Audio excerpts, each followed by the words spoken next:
wax kasta waa macquul waa markaad adiga aaminsan tahay. wax kasta aad ku riyooto ma helaysid, keliya waxaad helaysaa waxaad shaqaysato. shaqay saad u rumayso riyo walba aad ku riyoonayso. walaalkaygiiyow, wanaagga horumarso si aadna mar kasta lagu wanaajiyo.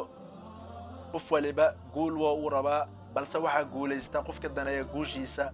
marka adiga saad ugu mid noqoto dadka guulaysta, waa inaad u kacdaa guushaada saad adna ugu mid noqoto guulaystayaasha. aarsiga ugu weyn ee aad ka aarsan karto dadka ku xumeeyey waa in aad iska cafisaa. walaalkaygiiyow, dhoola-caddayntu waa jawaabta ugu fiican qof walba ku xumeeyey oo aad siin karto ama cadowgaaga ah. indhahaaga waxaad ku arki kartaa waxa ka horeeya oo keliya, laakiin maskaxdaada wax kasta ayaad ku arki kartaa. jaceylka dhabta ahi mar walba ma dhammaado, sababtoo ah jaceylka dhabta ah ma aha mid xiiso iyo dhammaadba leh. laakiin marka hore hadduu ahaa jaceylkiina mid ku salaysanaa been, labada dhinacba qofka doonaba ha ahaadee oo been waday, wuxuu noqon doonaa jaceyl guuldaraystay. maalin kasta waa fursad ee ka faa'iidayso maalintaada. noloshaada iyo nafsadaadaba ugu faa'iiday maalin walba ku soo marta.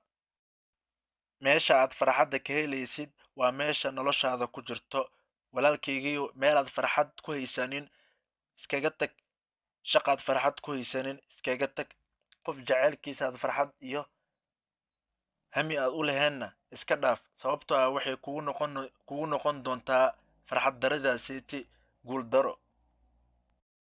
walaalkaygiiyow, marnaba ha u ooynin qof qalbigaaga dhaawacay. keliya u dhoola caddee kuna dheh waad ku mahadsan tahay fursaddaad ii siisay in aan raadsado qof adiga kaa wanaagsan.